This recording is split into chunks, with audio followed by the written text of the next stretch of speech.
မျိုးသမီးတစ်ယောက်ဟာအိမ်ပေါ်ကနေအမိုက်တွေကိုပြတင်းပေါက်ကနေအမှတ်တမဲ့ပစ်ချလိုက်ပါတယ်ဒါပေမဲ့သူမနေတာကအလွန်မြင့်တဲ့အထက်မှာပါသူမပစ်ချလိုက်တဲ့ဖန်မလင်းဟာအောက်မှာရှိနေတဲ့မိန်းကလေးတစ်ယောက်ရဲ့ခေါင်းကိုတက်တက်ကြီးမှန်သွားပါတော့တယ်မိန်းကလေးဟာနေရာတင်မေးလဲသွားခဲ့ပါတယ်အနီးနားကအဖိုးအိုတစ်ယောက်ကအပြေးလွှားသွားစစ်ဆေးပြီးလူနာတင်ကားကိုချက်ချင်းဖုန်းဆက်ခေါ်ပေးခဲ့တယ်သူမလူမထိမိသွားပြီဆိုတာသိလိုက်ရတဲ့အမျိုးသမီးဟာအရန်ထိတ်လန့်သွားပြီးတာဝန်မယူချင်တာကြောင့်ပြတင်းပေါက်ကိုအမြန်ပိတ်ပြီးဘာမှမဖြစ်တယ်လို့ဟန်ဆောင်နေခဲ့ပါတယ်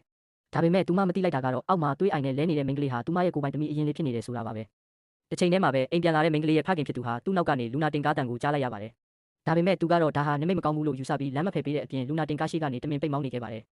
ငါမိသားစုမှမဟုတ်တာငါနဲ့မဆိုင်ဘူးဆိုတဲ့အတွေးနဲ့လူနာတင်ကားကြော်တက်လို့မရအောင်လမ်းကြောင်းတွေလိုက်ပိတ်နေခဲ့ပါတယ်အဲ့ဒီအချိန်မှာတင်ရက်ကွက်လုံခြုံရေးစီကနေအမြင့်ကပစ္စည်းပြုတ်ကျလို့မိန်းကလေးတစ်ယောက်ထိခိုက်ဒဏ်ရာရသွားတယ်ဆိုတဲ့ဖုန်းဝင်လာပါတယ်သူကတော့စာနာစိတ်မရှိပဲထိတာအေးရောပေါ့ထိုက်တန်လို့ဖြစ်တာလို့တောင်လောင်ပြောင်လိုက်ပါသေးတယ်နောက်တစ်ခဏမှပဲသူ့ဇနီးစီကဖုန်းလာပြီးသူမလူတစ်ယောက်ကိုမှားထိမိလိုက်ပြီလို့ပြောတဲ့အခါမှာလဲသူကဂယုမဆိုင်တဲ့အပြင်သူ့အာဏာကိုတုံးပြီးတက်တေတွေကိုဖျောက်ဖျက်ဖို့စူးစမ်းပါတော့တယ်သူဟာရက်ကွက်ထဲကိုအမြန်ဆုံးမောင်းပြန်လာပြီးစောင့်ကြည့်ကင်မရာတွေကိုဖျက်ဆီးဖို့စူးစမ်းနေတော့သူ့ကားကိုလမ်းလေခေါင်မှာဒီအတိုင်းရပ်ထားခဲ့ပါတယ်လူနာတင်ကားရောက်လာတဲ့အခါမှာတော့သူ့ကားကအရေးပေါ်လမ်းကြောင်းကိုပိတ်နေပါတယ်လူနာတင်ကားကသူ့ကားကိုတိုက်ဖယ်ဖို့လုပ်တဲ့အခါမှာတော့သူကလူနာတင်ကားရှိမှရက်ပြီးဒေါ်လာ3သိန်းလျော်ကြေးတောင်းပါတော့တယ်ဆရာဝန်ကလူတက်ကပိုးအရေးကြီးကြောင်းလျော်ကြေးကိုနောက်မှရှင်းပေးမယ့်အကြောင်းတောင်းပန်ပေမဲ့သူကတော့မရရအောင်ငွေညစ်နေခဲ့ပါတယ်နောက်ဆုံးဆရာဝန်ကစိတ်မရှိတော့ပဲအတင်းတိုးထွက်ပြီးအခင်းဖြစ်ပွားရာကိုရောက်သွားခဲ့ပါတယ်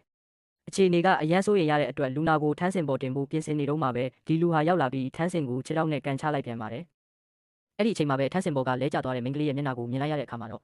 သူဟာတကိုယ်လုံးတုံလုံးခြောက်ချသွားပါတော့တယ်အဲ့ဒါဟာသူကိုယ်တိုင်လမ်းပိတ်ပြီးနှောက်ယှက်ခဲ့တဲ့သူကိုယ်တိုင်လောင်ပြောင်ခဲ့တဲ့